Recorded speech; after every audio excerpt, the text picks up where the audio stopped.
We've got a call, matter of fact, from Litchfield. Question comes in. College affordability, a big issue for students and recent graduates. With a $900 million surplus, why can't we continue the tuition freeze? So, gentlemen, 60-second toss-up. No, 30-pound toss-up. Oh, who wants it? Well, I will just say that that's been a very strong position within the minority caucus on the House side, right, is to continue the tuition freeze. When we talk about higher education, however, we have to really talk about the House budget resolution, which virtually every single account in the House budget resolution was zero increase. So if you have a tuition freeze, both the MnSCU system and the University of Minnesota have indicated that they would need some appropriations to offset some of the costs that would be inherent in a freeze. But I feel very strongly that tuition has just gone up and up and up, and a freeze would be a reasonable way to approach it. And when I say that, in fact, I used to chair one education committee or another for about 20 years, and I carried the legislation years ago that put the formula in place that students would pay 1/3 of the cost of instruction and the state would cover 2/3. And what has happened now, because of the economic problems that the state had and a little different political philosophy at sometimes beginning in the 1990s and forward, is that state appropriations simply didn't catch up. So the people sitting around this table, when we were at a college or a university, we were probably paying about half in real dollars the tuition that today's students are. So when that caller calls in, they're touching on a very real issue. And you can't hardly pick up the newspaper and read an article about higher education without running across comments about the need to address student debt.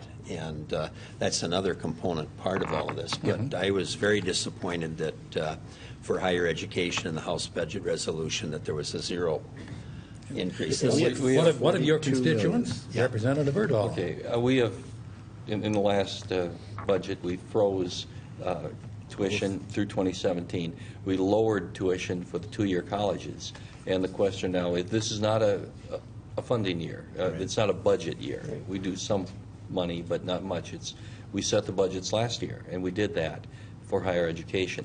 The question now is, with that $900 million surplus, how should that be divided up? And at this point, I think the House Republican caucus is leaning toward doing some things in tax relief and also probably some things in transportation. If there are other decisions made on how to use it, it could be used for some of these other things. But at the present time, I think we're leaning on those two areas primarily. Now we'll see what happens as we go through. And if there are other decisions made, we'll see what happens, and it could affect tuition. I hear that all the time, with college affordability, and there's kind of a multi-layered approach here. You have youth that are coming out of college that are up to their eyeballs in personal debt because of the cost of the college, whether it be, and I know some of the private colleges are at $45,000 a year now, I think, pretty much across the board on some of those. But the other thing is they're coming out getting a job, that isn't able to really pay some of those student loans back at the rate that they should be paying it back. And I'll just be anecdotal. One of my constituents, his monthly payback is $1,200, but it was thanks to what happened federally, and there's 3 different ways that you can do it: on the needs-based, based upon, if you're going in to do some public service work, and there's the third one I can't remember off the top of my head. But those options, I think, are really viable to be sitting on the table to talk about, because you should make college affordability. You should be able to make it so that somebody has that level playing field when they graduate. And within our own state structure, you're right. And people really thanked us for what we did when we froze the MnSCU, and the University of Minnesota actually lowered the MnSCU side of it. And I know on the Senate side, it was $42 or $46 million is what we budgeted in through some of the higher ed pieces as well. So let me just reiterate quickly. Yeah. Last year, on the budget year, we did freeze through 2017 with MnSCU. Yep. And next year, when we come back for another budget year, yep, the possibility certainly is there to put more money into college tuition and extend the freeze or allow the our colleges and universities to address it differently. And in the Senate bill, I think you alluded to, there's about $46 million targeted for higher education. Yep.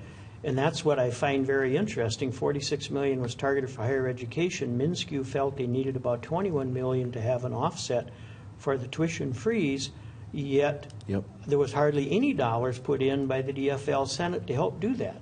And so I was surprised that there was hardly any dollars with a $46 million target. I was surprised that was kind of put off on the corner. There wasn't much done with that. Do you serve on the higher ed, No, I Gary? don't. No, you and I are just on the education Yes. E12 Yep. side of it. Yeah, Yep. I didn't hear that conversation. But yeah, So- that's A bit good. of a Yeah. spin-off on the education issue. As you travel rural Minnesota, you know there are areas that are literally begging for workers, trained workers. Yes. And that's a common theme. So the education system, in many cases, geared toward a college education, a four-year education, but there are some marvelous MnSCU systems, schools, that are teaching exactly the types of trade jobs that we need.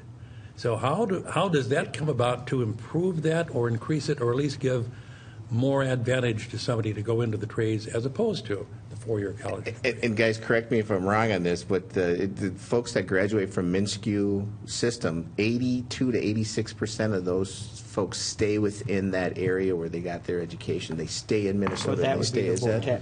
the VOTEC Yes, side of it. right. So that's Correct. good. Thank you, Yep. Gary, for doing that. But that's an amazing investment that you're saying you're on that. And I did, a couple of years ago, create a task force to work on a more seamless transition between our high schools and our vocational technical career education systems, and transferring the credits more easily, trying to address the needs that we have in the workforce, and trying to address, are we producing through our universities and our colleges and our technical schools the types of workers that are needed.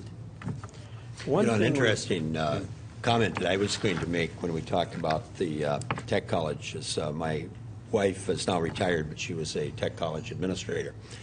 And one of the things that was happening throughout the technical college system, which is part of MnSCU, was the growth in the number of students who were enrolling that had a four-year liberal arts degree. And they found that they needed to have some technical background if they were going to be employed. And so that was a big growth area in the technical college system, especially at Hennepin Tech, where she happened to grow or work. Comes to mind a Garrison Keillor joke, but I won't relay that tonight. Senator Daines. now you One can say thing it. we have to do is we have to figure out a way to give the students when they're in high school some experience with the vocational programs that are available. It's really hard when you have a senior that's had no exposure to the vocational training in the jobs that we need to fill. When they've had no exposure to that, to decide that they want to go into a VOTEC program, welding, for instance.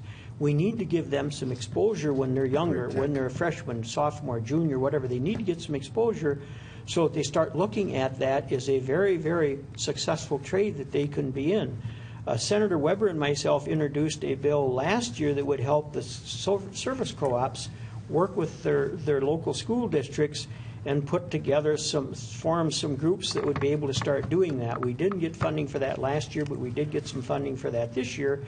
And so they'll work with our local service co-op and work with the school district to put together some programs to where these students will have some exposure as freshmen and juniors and things like that to all of the various things that we have such a need for. I mean, it's nursing, it's plumbing, it's electrical, it's heating, it's welding. It's just the list goes on, and we need to get that so these folks get exposure so they'll. And you see a good relationship, in the Anoka-Hennepin School District. We set up the STEP program. That would have been set up. I've visited and talked with the superintendent there about that. Absolutely, and you're seeing the youth that are going there are fast-tracking themselves out during their high school experience to get some of the vocational training that they need, and it's nursing, it's welding, and it's plumbing and law enforcement. I mean, it's pretty amazing. That's a good program that's solid. Our high schools used to have the shop programs, home economics at a higher level. A lot of schools still have it, but not like they used to. And as we have had a greater demand in sciences, mathematics, and reading, and these courses, as they have expanded and the testing has become more rigorous for them. On the other side, some of these other courses have been reduced, and home economics and shop is a good example of that. Without getting too heavily into the weeds, one of the things that happened with K-12 finance years ago, at the time you're talking about when we used to have more industrial arts education in the schools, they were lobbied by the School Board Association mainly to create what I'll call a unified budget. We used to have a separate line item for vocational education. And when that was folded in, and vocational classes are higher cost generally because you have equipment and supplies and so on. And so guess what? When the school districts were under financial stress, which programs get cut? It's the higher cost ones. And it kind of goes back to that unified budget. And I'm not going to fault the superintendents and school boards for that decision, because it would have worked had we kept up the funding as we should have for K-12 education. When that didn't happen and you had the unified budget, then the big casualty was vocational. All right, gentlemen, we do have more time for questions, and we urge you, if you're just a first-time viewer, give us the call or contact us by email. We'll relay your question on to our legislative panel tonight.